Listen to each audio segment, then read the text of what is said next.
Hi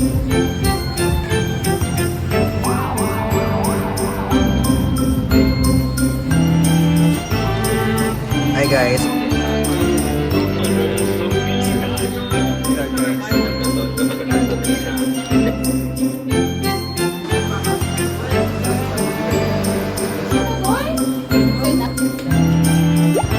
Gusto mo kita sa start? Gusto mo kita manong sakit.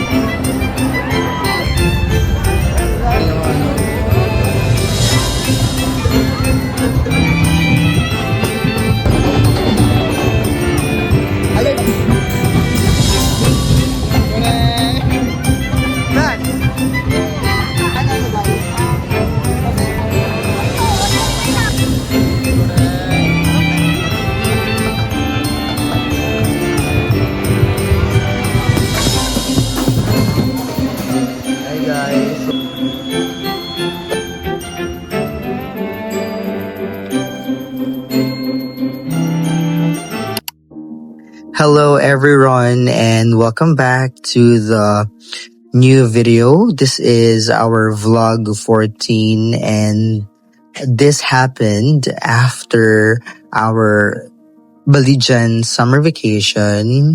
So after like few days, I'm not really sure kung ilang days ang pagitan, we visited the Bacolod Philippines temple. It's never in my wildest dream to see a temple like actual in front of me, and luckily able to, and also blessed that I was able to enter the temple even though it's just an open house. But for me, it's a big deal because I really prayed for this before. I used to pray that I hope I can come and see the temple and enter the temple, but that didn't happen because I think I don't deserve it. Hi guys, so I'm in the open house. Ang with this case stay ang mga members pag mga lagyo sila, pag mara sila matter to do there sa temple. So we're in the CR. Bawal mag-video sa temple guys. And take pictures. Anyway, the pictures are online naman. Bye. We'll just wait for the lights on later. It's so beautiful.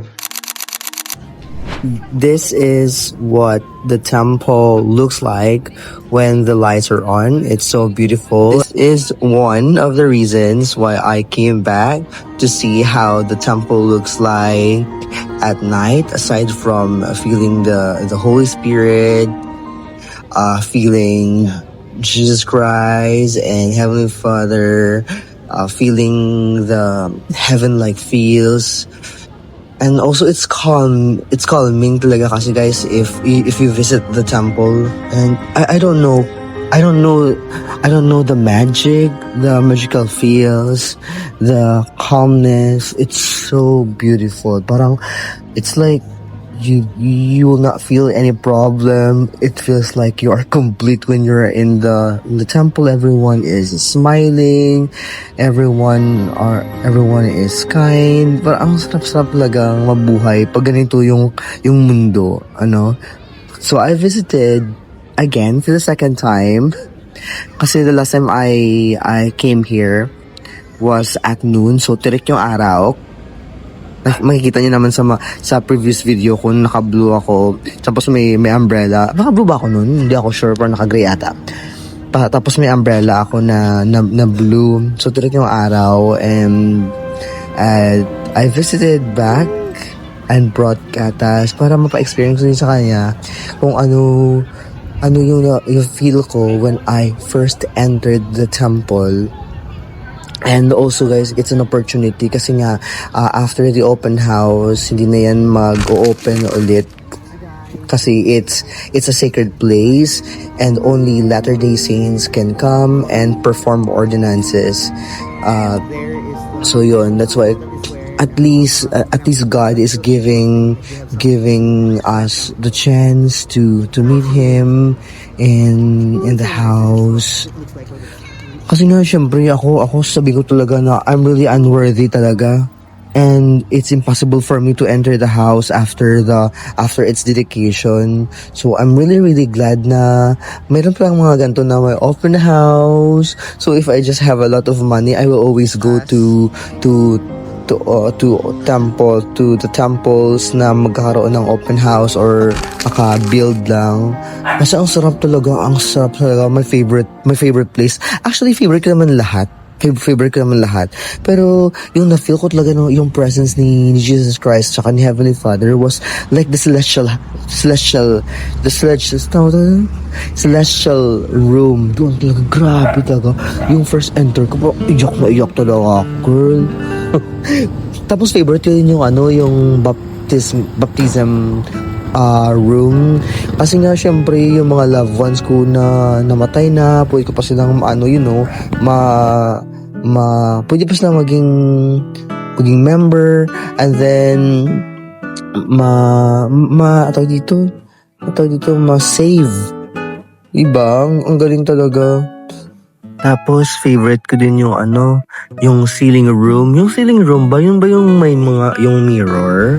Yung may dalawang mirror. Tapos, if you look at there, you'll see yourself times. Parang, sabi nila, sabi dun sa explanation na parang you are sealed there forever, parang ganun. So if you bring your family there and sealed for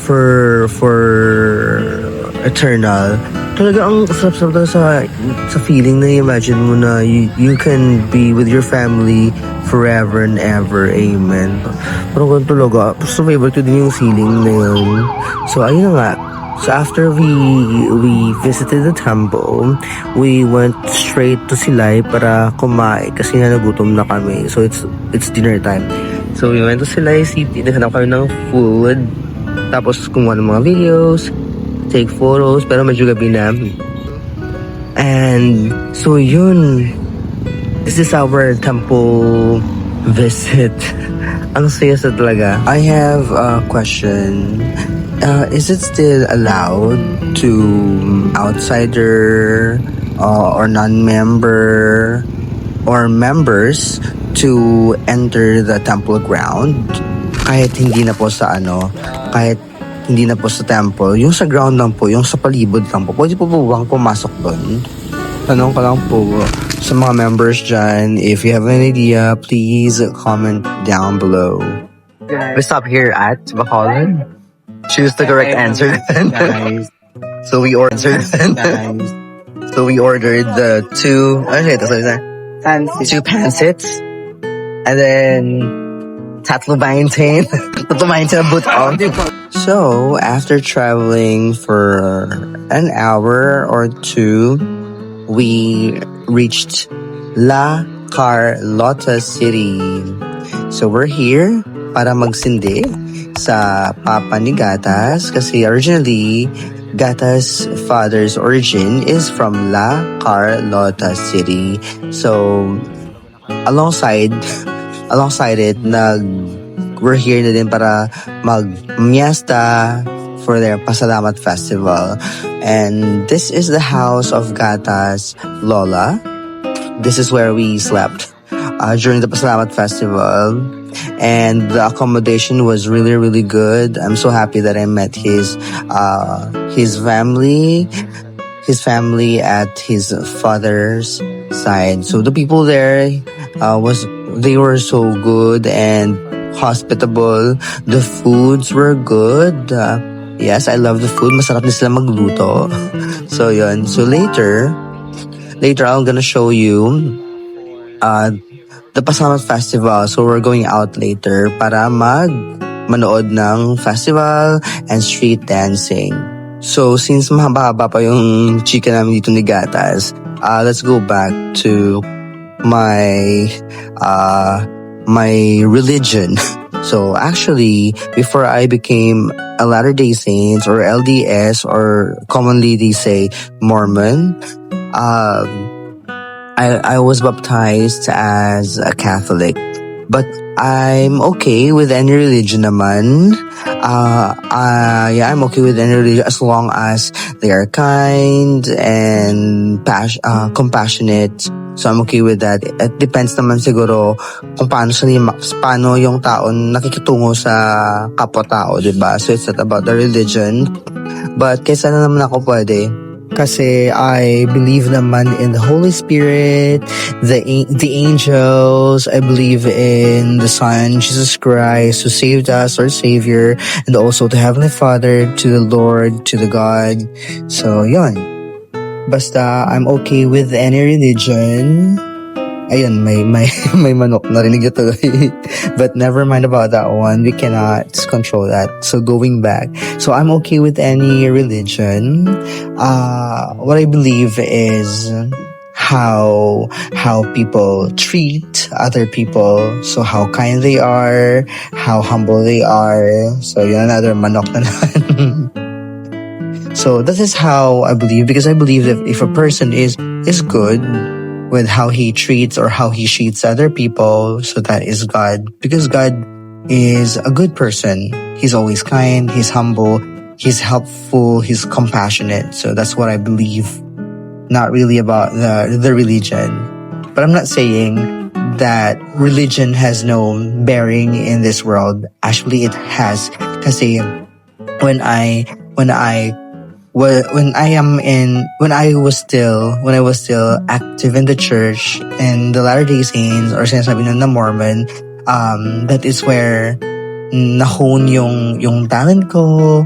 That is where I've met good friends, I've met good leaders, good people, and the values, yung guidance ng church na maging successful ka, na hindi ka mapariwara. So, ganun siya. And then after that, I entered a Catholic school, Saints ko. So that is also where I've learned the saints. And also they are helpful. They're very compassionate. Kasi nung Yolanda, they help us. So, ganun siya. Pero I'm not saying that church is perfect. Mayroon talagang nasa tao talaga kasi. Kasi I've experienced that in different churches. So yun, I'm not really into church. I'm really into like how people treats people. And then one thing that I enjoyed when I was still active in the church, like in the Latter-day Saints, that there are like youth conference, so you have to travel and go to the place where you'll meet youth. So, you'll meet new friends. So, ang saya nyo. May mga activities, may mga sayaw-sayaw, may mga kanta-kanta, may mga acting-acting. So, ang ganda talaga. They're honing you na maging magaling. Like, Jesus Christ, to be like, ano pa ba? Yung parang mag-Bible study kayo, mag-share kayo. Parang ang saya talaga ng time na yun. Kaya, actually, yung place na yun, na tutukoy ko is Mambocal. That's located in Negros. So, I don't know if there's still like youth conference. So, comment down below if you are a Mormon and an active Latter-day Saint. So, that's what I enjoyed. And then, did you know, guys, I wanna share one thing to you that, did you know, I am about to serve in a mission. But however, during the interview, I told the leader, the president asked me like if you watch the P Orn something. And then I said, yes, I'm not perfect. I'm not perfect. Yeah. So I said, yes. So I think that's like, one of the reasons, of course, because you are unworthy, but he gave me the chance to like reconcile, something like that, to clean up yourself, to be pure, so that when you are worthy, you can go on a mission. But I don't think I can go to the mission. I don't think I deserve it, because I don't have much knowledge about the Bible, about the Book of Mormon to share. So I have no knowledge. Even though when you go to the mission, natuturuan naman nila kayo yung language, yung magsastudy kayo talaga kayo ng about sa Book of Mormon, sa Bible, magsastudy kayo para you have something to share. But I think I am smart enough to share. So that's why I think that's not for me. and after that, I became so busy.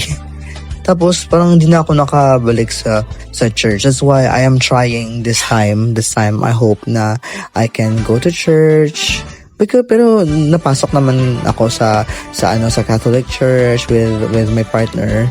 And I am planning to visit Latter-day Saints chapels para makapagsimba din, para yung alam mo yung mapalapit ka sa Diyos ulit. Kasi nga I feel like now sobrang grabe yung challenges, parang yung ang high blood mo na, ang rami mo nang nakakaaway. yung patience mo sobrang baba na, unlike back then when I was still in the church. Yung patience ko sobrang haba, sobrang bait ko talaga. People know that sobrang bait ko talaga, sobrang humble ko talaga. Mababak pag minakaway sa akin, hindi na ako nagfa-fight back. Parang pinagpipray ko nilang ngayon talaga. Parang every time na I see people na binubully, most especially yung partner ko saka yung family niya, ako talaga yung magfa-fight. Alam mo, yung lalaban talaga ako kahit matalo ako, ilalaban talaga ako. Parang ganun yung soul, kahit patayin niyo ako, basta makaan talaga ako. Lalaban talaga ako. Parang ganun yung sa mindset ko na hopefully God will change that eventually, na to be like Ron before, kung ano si Ron before. So yun. So anyway, that's like facts about myself. Yeah, so now we're enjoying the Pasalamat Festival. We roam around the La Carlota. It's my first time na malibot yung La Carlota, and the people were like smiling, or they're very hospitable. Ang saya-saya. Actually, nahihiya nga ako dito kasi nga nasa loob kami talaga ng rope. Yan, pumasok talaga ako. Kita mo yan, guys. Pumasok talaga ako at nahihiya ako to disturb them dancing. So, pero nag-enjoy talaga ako. I just wanna enjoy the moment, have picture with them. Kasi ang ganda-ganda ng mga costumes, super bright, so super colorful. And then they have like carabaos, like real carabaos talaga. So yun, we're enjoying the different animals and species that they have. You know, they have like the queens as well. Sobrang saya this moment. So if you saw me during the Pasalamat Festival and we are invading the center, I'm really, really sorry. Please forgive me. Nag-aantay lang talaga ako na may sumita na, hey, wag ganyan, bawal ka dyan. So inaantay ko lang talaga yung ganon. Pero I saw everyone naman na nagpa-picture. So ayun, nagsasayaw-sayaw, enjoying. I just wanna enjoy life. Life is so short. Why not enjoy, right? That's why nga I'm very glad with my work now. Kasi I not to boast that I own the time when I need to leave. I can just leave within the day, and no notification while you are on vacation and while you are traveling. So I just thank you so much to God, to Jesus Christ for giving this work. I really enjoy it. My salary is not as big with any companies, but what I love is I am my own boss here, and I don't want to have a boss anymore, because if I have a boss, mag-aaway lang talaga kami talaga, guys. Yun yung na-notice ko, kaya I stopped working in a corporate, because every time na may leader ako, parang yung nagka-conflict kami, so I don't like that. So I chose to have my own business, do my own business, even if it's very small, but I just enjoyed it. So this is where we stay. Look at the dogs, guys. They're so cute. Zoe, ready ka na para next year? Himunta ka Queen sa Pasalamat Festival. Ikaw pagid gold, costume ka gold. So this is really our intention why we went to La Carlota City is for Gatas to visit his papa because he really loves his papa and he really misses his papa. So that is really our intention is to visit the cemetery to light up candles and then segue na lang yung festival. So yun. And by the way, guys, I want to share you most of Gata's features, like his body build, nakuha niya yan sa kanyang papa. So yun. Diba? So we're alone here. We're just alone here. Actually, the day before this, actually the night before this video, we came to the cemetery, but they're just like from 6 a.m. to 6 p.m. So close na yun. Parang 7 ata yun kasi after na yun ng festival, nang umuwi kami, we attempted to visit the cemetery, but they are closed na. So, after we woke up the next day, before we go back to our hometown, we visited the cemetery and light up candles for his papa. So, yeah, that is all for this vlog, for this video, everyone. I know walang kwento yung video na to and wala kayong makukuha. But, I just want to share our everyday life. So, life of poor people here in the Philippines. So, how we live and how we celebrate life every day. So if you're new to my channel, please give it a like, share, subscribe if you happen to like my video. But if you don't like my video, please leave please leave good comments. Good comments ba yun? Yung comments naman na hindi nakakasakit ha. Grabe naman kayo. Pero okay lang naman yan. Sanay na ako dun sa mga chikit-chikit ng mga comment, yung mga bash-bash. So just comment down below and I'll see you in the next video. Goodbye!